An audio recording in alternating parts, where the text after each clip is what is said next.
Students, this is the second video in which we're going to focus on the last 4 shifts that David Bosch reports or documents or describes, and then some of the implications. So the first shift he talks about has to do with who carries out mission. That at the beginning of the 20th century, mission was seen as carried out by clergy or professional missionaries with support from laity. By the end of the 20th century, mission was seen as primarily carried out by laity with support from clergy. So the whole people of God is responsible for the mission of the church. At the beginning of the 20th century, the relationship to other religions was seen in one of 3 ways. Christianity was either seen as exclusive, that other religions were wrong and Christianity was right, or it was seen as the fulfillment of other religions, that God had in fact spoken to people in other religions, but that he had spoken to them to lead them towards Christ through that religion.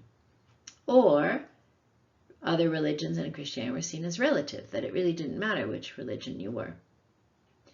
In comparison, by the end of the 20th century, there's a consensus that we are called to be bold and humble, and that God is the one who makes the ultimate decision about the salvation of the other person.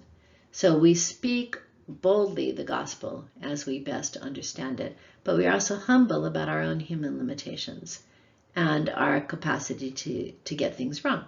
And that spirit of humility makes it easier for people who are 21st century people to receive the passion and the boldness that we share, with which we share.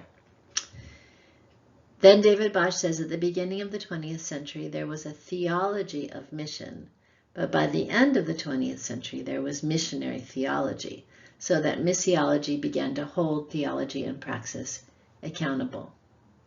At the beginning of the 20th century, eschatology was seen by some people as unimportant, by others as mystical, and by others as secularized.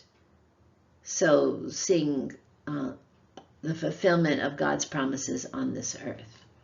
But now, by the end of the 20th century, according to David Bosch, we had returned to the more biblical perspective of seeing the kingdom of God as here and not yet. So it's here partially, it's growing all the time, but it won't be here in fullness until Jesus returns, and what that gives us is a hopeful horizon. So what are some of the implications of this? Well, there are questions that we need to ask ourselves if we are engaged in development.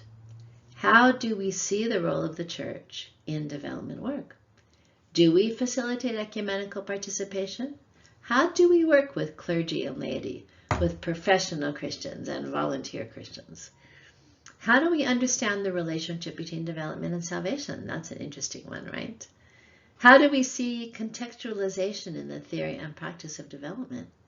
How do we relate to other religions and ideologies? And finally, what is it that we hope for?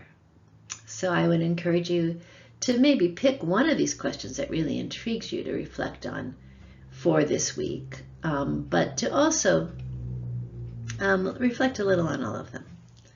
So, blessings.